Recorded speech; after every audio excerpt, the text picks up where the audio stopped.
Bienvenue dans cette exploration. Aujourd'hui, nous allons plonger dans le récit du déluge universel, une histoire de jugement et de renouveau, telle que décrite dans Genèse 7 versets 10 à 24, Genèse 8 versets 1 à 17, et 1 Pierre 3 versets 19 à 21.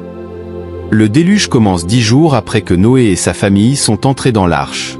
Genèse 7 versets 10 à 12 décrit le début des 40 jours et 40 nuits de pluie. Au bout de 7 jours, les eaux du déluge furent sur la terre.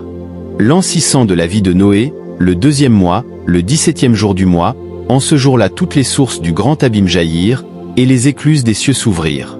La pluie tomba sur la terre 40 jours et 40 nuits. Genèse 7 versets 10 à 12.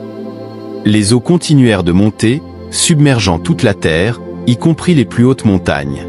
Genèse 7 versets 17 à 24 raconte cette inondation totale. Le déluge fut 40 jours sur la terre.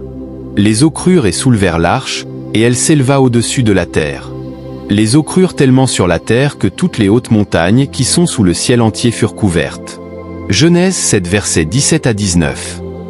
Après 150 jours, les eaux commencèrent à diminuer et l'arche se reposa sur le mont Ararat.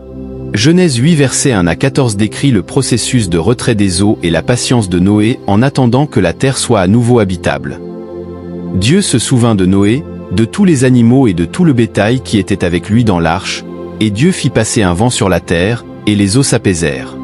Genèse 8 versets 1 à 3. Enfin, Dieu ordonne à Noé de sortir de l'arche et de libérer les animaux. Genèse 8 versets 15 à 17 montre ce moment de renouveau et de nouvelle espérance.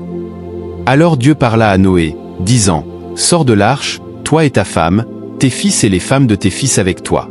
Fais sortir avec toi tous les animaux de toute chair qui sont avec toi, les oiseaux, le bétail et tous les reptiles qui rampent sur la terre, qu'ils se répandent sur la terre, qu'ils soient féconds et multiplient sur la terre. » Genèse 8 versets 15 à 17. Dans le Nouveau Testament, le déluge est interprété comme un symbole de baptême et de salut. 1 Pierre 3 versets 19 à 21 éclaire cette perspective. Dans lequel aussi il est allé prêcher aux esprits en prison, qui autrefois avaient été incrédules, lorsque la patience de Dieu se prolongeait, au jour de Noé, pendant la construction de l'arche, dans laquelle un petit nombre de personnes, c'est-à-dire 8, furent sauvées à travers l'eau.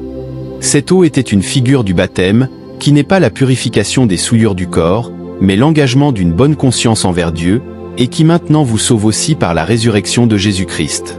1 Pierre 3 versets 19 à 21. L'histoire du déluge universel nous rappelle les graves conséquences de la corruption et de la désobéissance, mais aussi la possibilité de renouveau et de rédemption à travers la foi et l'obéissance à Dieu. Merci de nous avoir rejoints dans cette exploration. N'oubliez pas de liker, commenter et vous abonner pour plus de vidéos instructives. Si vous avez des questions, n'hésitez pas à les poser.